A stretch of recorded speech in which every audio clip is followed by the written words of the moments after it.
नमस्कार दोस्तों, स्वागत है आप सभी लोगों का मेरे ध्यान मुक्ति चैनल पर। प्लीज आप लोग मेरे चैनल को लाइक व सब्सक्राइब जरूर करें। आइए सोमवती अमावस्या की कथा सुनते हैं। सोमवती अमावस्या व्रत कथा के अनुसार एक गरीब ब्राह्मण परिवार था। उस परिवार में पति पत्नी एवं उसकी एक पुत्री थी। उनकी पुत्री समय के गुजरने के साथ धीरे धीरे बड़ी होने लगी। उस पुत्री में बढ़ती उम्र के साथ सभी स्त्रियोचित सगुणों का विकास हो रहा था। वह कन्या सुंदर, संस्कारवान एवं गुणवान थी, परंतु गरीब होने के कारण उसका विवाह नहीं हो पा रहा था। एक दिन उस ब्राह्मण के घर एक साधु महाराज पधारे।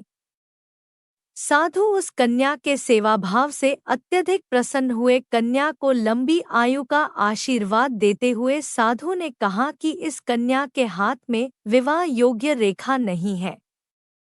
तब ब्राह्मण दंपति ने साधु से इसका उपाय पूछा। कन्या ऐसा क्या करें कि उसके हाथ में विवाह योग बन जाए?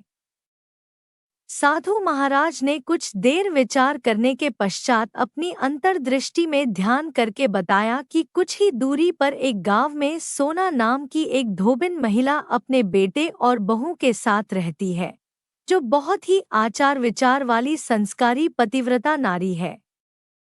यदि यह सुकन्या उस धोबिन की सेवा करे और वह महिला इसकी शादी में अपने मांग का सिंदूर लगा दे तथा उसके बाद इस कन्या का विवाह हो जाए, तो इस कन्या का वैधव्य योग मिट सकता है।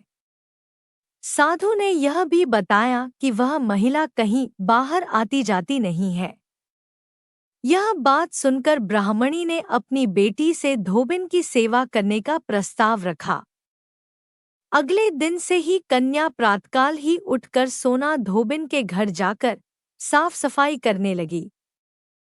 एक दिन घर के सारे कार्य करके अपने घर वापस आने लगी। एक दिन सोना धोबिन अपनी बहू से पूछती है कि तुम तो सुबह ही उठकर सारे काम कर लेती हो और पता भी नहीं चलता। बहू ने कहा, माँ जी, मैंने तो सोचा कि आप ही सुबह उठकर सारे काम खुद ही खत्म कर लेती हैं। मैं तो देर से उठती हूँ।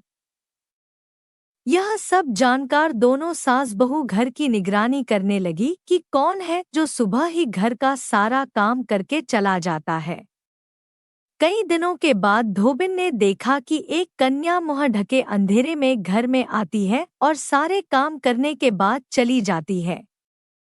जब वह जाने लगी तो सोना धोबिन उसके पैरों पर गिर पड़ी।